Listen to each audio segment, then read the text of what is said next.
Again, cognitive perspectives are as differing as, snowflakes. Here's some universal characteristics of snowflakes, but upon close examination,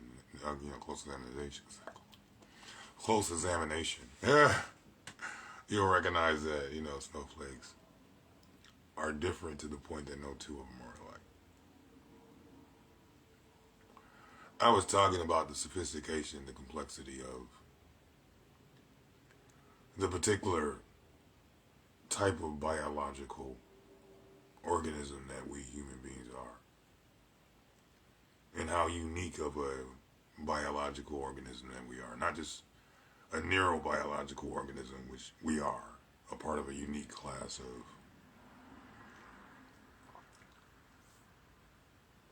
biological organisms. The vast majority of biological organisms that make up the planet aren't aren't neurobiological organisms. Plants make up the vast majority of biological organisms on the planet. Well, and then I think bacteria. So, when you think of that in relationship to all other biological organisms on the planet, we are an extremely unique form of biological organism. And even among, the unique biological organisms that we belong to, biological organisms, and just mammals, we are unique among them in ways that just entirely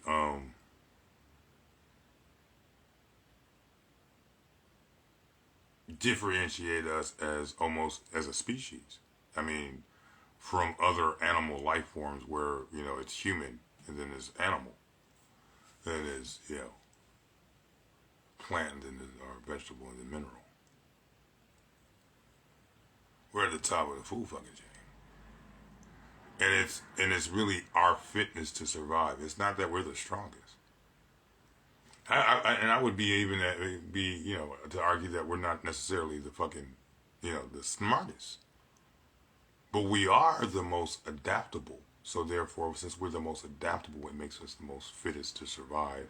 So therefore, we preserve self among, better than any other fucking species on the food chain.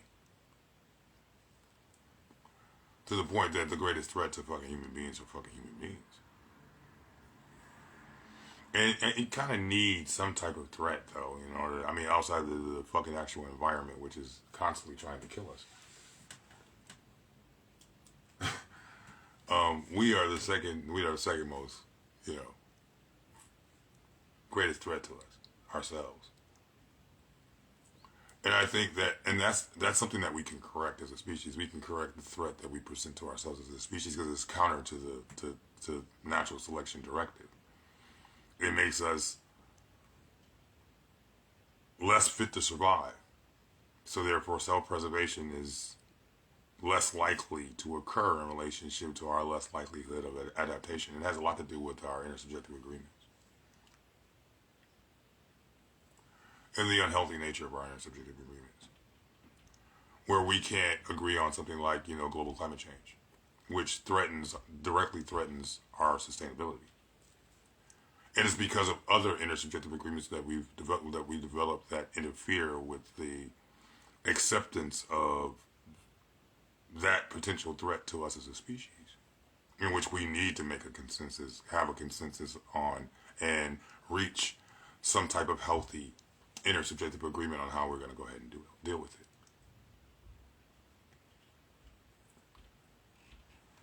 So that's my neighbor, because intellect is something that threatens her. And I appreciate the fact that intellect threatens her. And I would go as far as intellect coming from a black man is something that threatens her. Because it's a source of intellect that she doesn't see. She can't perceive a black male being, so I'm like a unicorn to her. Even though I'm not.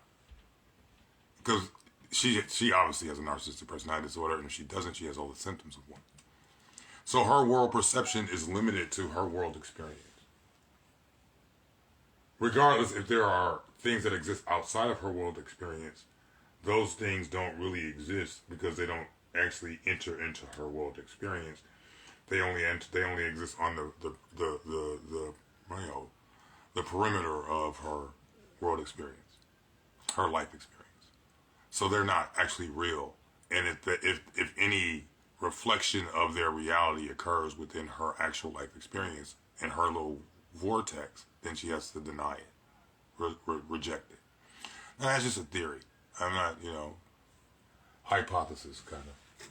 I guess we've gotten to the point that it's a theory because I've tested the conclusion over and over again, and it's pretty sound theory. So, or conclusion. So, we're at the point of theory. Anyway, so as far as sophisticated, complex, neurobiological organisms go, we've got to be the most, sophisticated, complex form of it.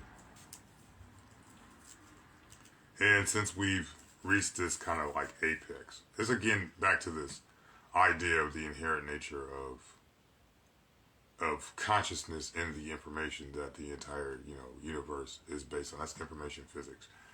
That the basis of all things in existence are therefore information, and therefore because energy is the basis of energy is information. So and the basis of matter is energy. So therefore, if all matter is energy, then all energy is information. So therefore, information is the foundation of all things in existence, which would be in line with 120 supreme mathematics.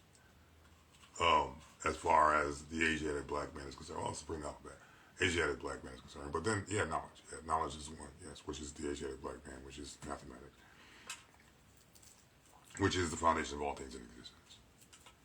Which kind of goes in this idea of the mound and the Egyptian philosophy of all things coming out of this mound.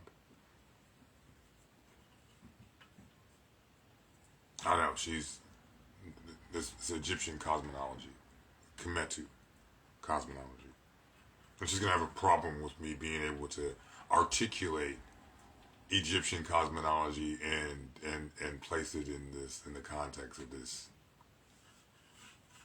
regardless of who's gonna see it or not see it. And it's the insanity, it's the counterproductivity of narcissistic personality disorders. They have absolutely no objective other than to obstruct. And I mean, and resistance is appreciated even though it's futile. It's a part of the process in relationships to what this universe demands in relationship to the development of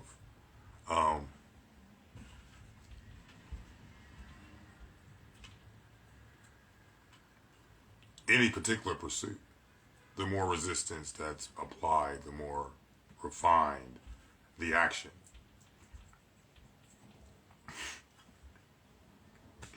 And it's like she's not gonna stop. Like she's gonna continue to escalate in this. And the thing about it is, look, like there's been an immense amount of pressure put on her to stop.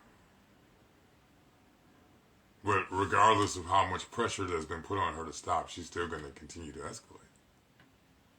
It's more important for her because, again, it's not necessarily something that she intends to do.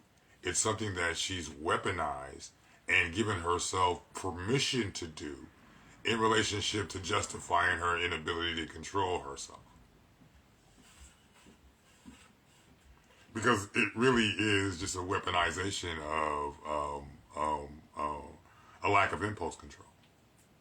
It's not like it's a sophisticated assault upon me or my psychological state or my emotional state.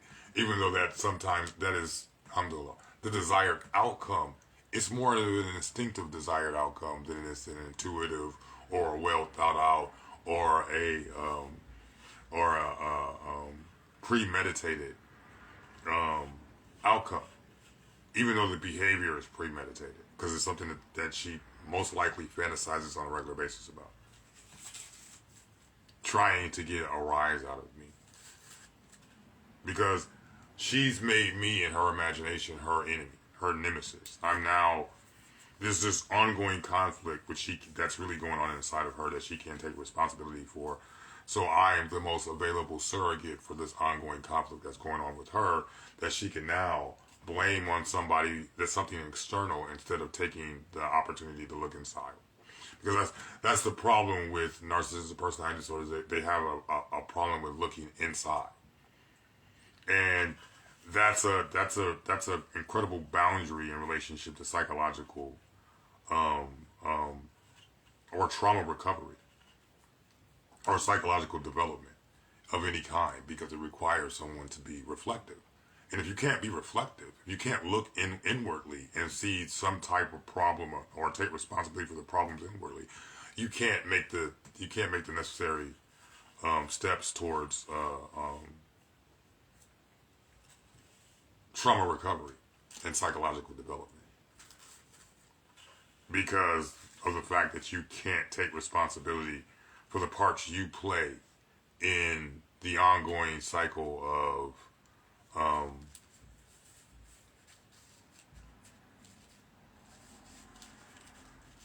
trauma you experience, that you yourself play a part in. And that's her. That's where she has. That's the thing that she has to deal with. And I cognitively empathize with her, but my sympathies lie with me. So I'm gonna reinforce and enforce my boundaries. Like if she had the flu, you know what I'm saying, and displayed symptoms of the flu, it's not personal, but I want to protect my health. And you have a contagious condition. So therefore, I would like to remain as distant from you as I possibly can in order to maintain my physical health. The same way I want to protect my physiological health, I want to protect my psychological health. And she's as much of a threat to my psychological health, or presenting or opposing the same level of threat to my psychological health as she would if she had the flu to my physiological health. So, of course, I'm going to reinforce and enforce my boundaries as it pertains to her persistent attempt to violate them in the pursuit of what? Trying to motherfucking goddamn spread the infection. That's why I call it a cognitive narcissistic mimetic pathogen. Because it's you feel compelled to spread the shit. You gotta pass it on to somebody because you don't want to take responsibility for it.